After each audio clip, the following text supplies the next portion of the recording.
Assalamualaikum warahmatullahi wabarakatuh. Izin memperkenalkan diri, nama saya Dian Fitriani dengan NPM 2417051023 dari Prodi Ilmu Komputer kelas B.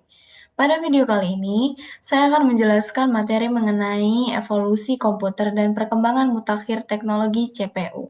Yang pertama-tama, apa itu komputer? Komputer dapat didefinisikan sebagai suatu peralatan elektronik yang terdiri atas beberapa komponen yang dapat bekerja sama antara komponen-komponen satu dengan komponen yang lainnya untuk menghasilkan suatu informasi berdasarkan program dan data yang ada. Konsep komponen komputer ini berasal dari arsitektur von Neumann ketika John von Neumann memaparkan arsitekturnya pada 1945. Evolusi komputer telah melibatkan serangkaian perubahan yang signifikan sejak awal perkembangannya. Berikut adalah gambaran singkat tentang evolusi komputer dan perkembangan mutakhir teknologi CPU. Komputer generasi pertama dimulai pada tahun 1940 sampai 1959.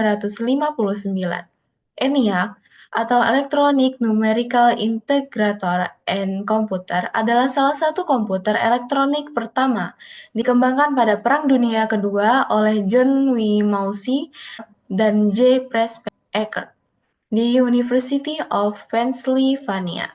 Proyek ini dimulai pada tahun 1943 dan selesai pada tahun 1945.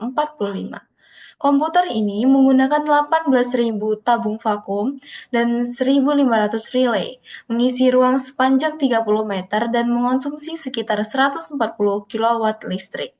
ENIAC mampu melakukan 5.000 operasi aritmatika per detik, jauh lebih cepat daripada metode manual.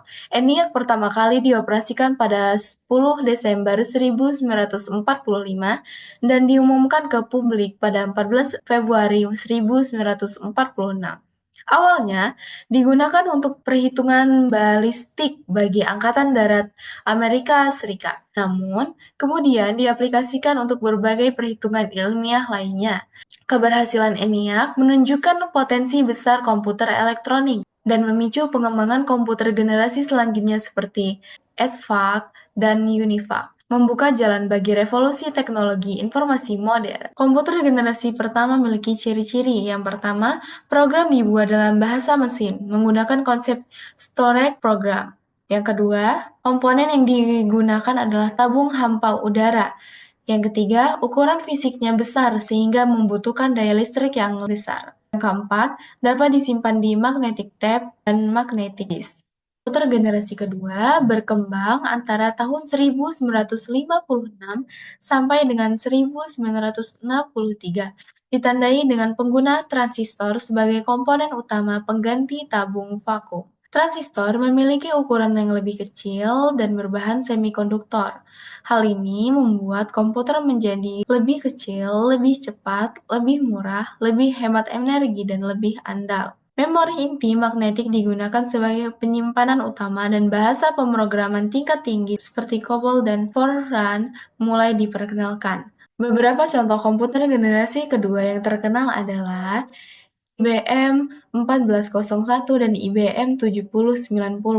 Keunggulan utama dari komputer generasi ini termasuk ukuran yang lebih kecil, peningkatan kecepatan dan efisiensi, serta keandalan yang lebih baik dibandingkan dengan generasi pertama. Komputer generasi kedua menurunkan biaya dan meningkatkan produktivitas, memungkinkan pengguna yang lebih luas di berbagai sektor seperti bisnis, penelitian ilmiah, dan industri. Peralihan ke transistor merupakan langkah penting yang membuka jalan bagi perkembangan teknologi komputasi yang lebih maju.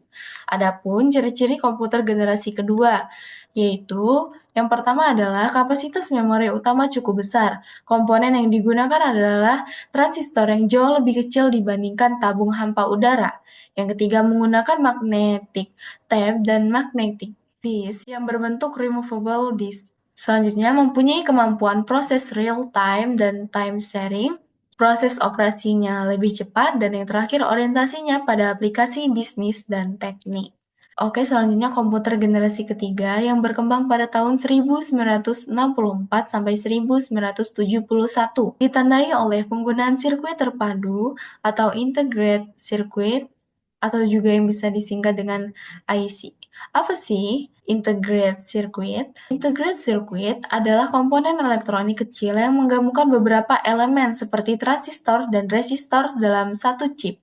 Fungsinya untuk mengendalikan perangkat elektronik sehingga berperan sebagai otak bagi berbagai perangkat seperti komputer. IC mengintegrasikan banyak transistor ke dalam satu chip silikon, memungkinkan komputer menjadi lebih kecil, lebih cepat, dan lebih efisien dibandingkan dengan generasi sebelumnya yang menggunakan komponen discrete.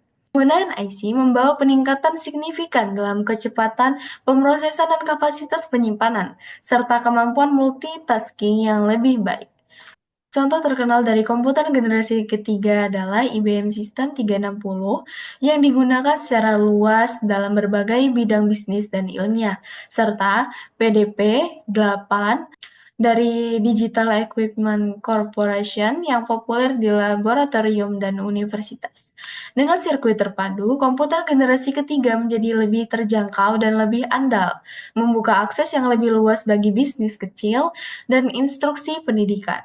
Perkembangan ini juga mendorong pembuatan perangkat lunak yang lebih kompleks dan canggih, serta berbagai aplikasi baru dalam berbagai sektor. Generasi ini menandai langkah besar menuju miniaturisasi dan peningkatan kinerja, membuka jalan bagi perkembangan komputer pribadi dan perangkat komputasi modern lainnya.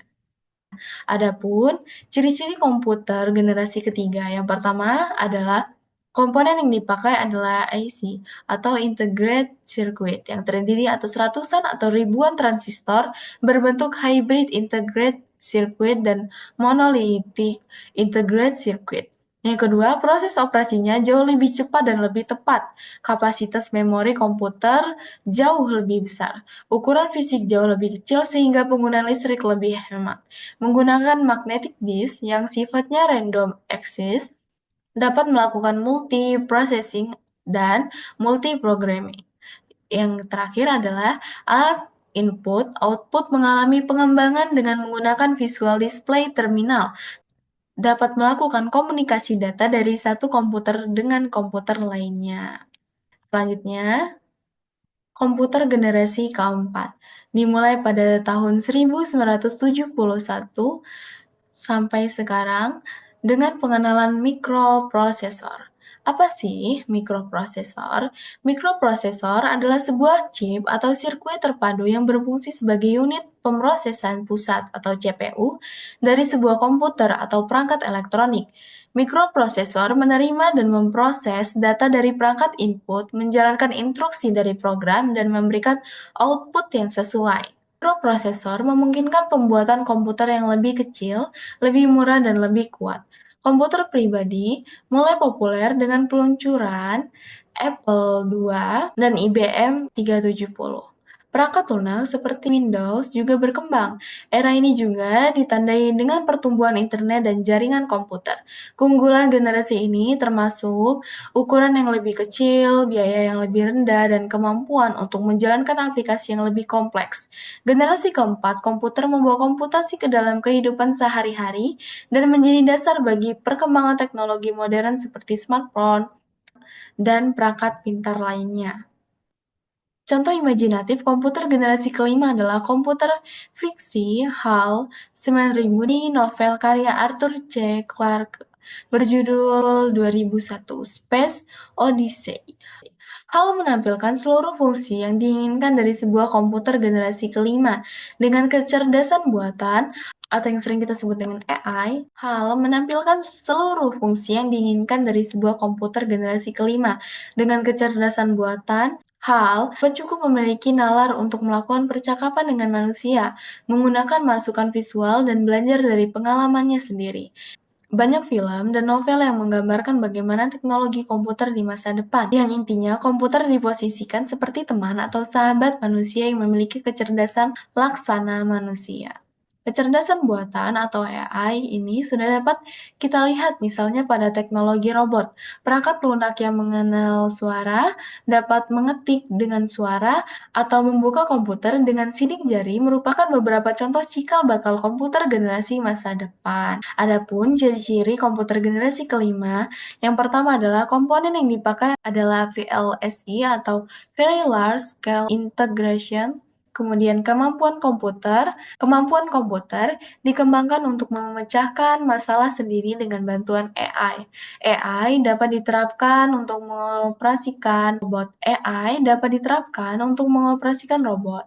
Dan yang terakhir, mulai dikembangkannya komputer yang dapat menggantikan di pengembangan mutakhir teknologi CPU. Sebelumnya, apa itu CPU? CPU adalah singkatan dari Central Processing Unit. Ini adalah bagian utama dari komputer yang bertanggung jawab untuk mengeksekusi instruksi-instruksi program dan melakukan operasi aritmatika dasar. CPU dapat dianggap sebagai otak dari komputer, memproses informasi dan menjalankan tugas yang diberikan kepadanya. Perkembangan CPU yaitu diantaranya pertama ada ukuran transistor semakin kecil, yang kedua, kecepatan clock semakin tinggi, selanjutnya jumlah core dan thread semakin banyak, penggunaan teknologi multi-core dan hyper-threading, dan yang terakhir penggunaan cache dan memori yang lebih besar. Oke, kemudian perkembangan mutakhir teknologi CPU itu ada 5. Pertama, peningkatan kecepatan. Proses manufaktur yang lebih canggih memungkinkan pembuatan CPU dengan kecepatan lebih tinggi. Yang kedua, peningkatan inti atau core. CPU modern seringkali memiliki beberapa inti untuk meningkatkan kinerja multitasking. Yang ketiga, peningkatan arsitektur. Arsitektur CPU terus berkembang dengan fokus pada efisiensi energi, kinerja paralel, dan optimasi untuk tugas-tugas khusus. Yang keempat, pemanfaatan kecerdasan buatan atau AI. Beberapa CPU dilengkapi dengan akselerator AI yang memungkinkan kinerja lebih baik dalam tugas-tugas kecerdasan buatan. Dan yang terakhir adalah komputasi kuantum. Meskipun masih dalam tahap eksperimental, riset terus berlanjut dalam pengembangan komputer kuantum untuk meningkatkan kecepatan pemrosesan dan menyelesaikan masalah kompleks. Oke, itu saja yang bisa saya sampaikan. Lebih kurangnya saya mohon maaf. Saya akhiri. Wassalamualaikum warahmatullahi wabarakatuh.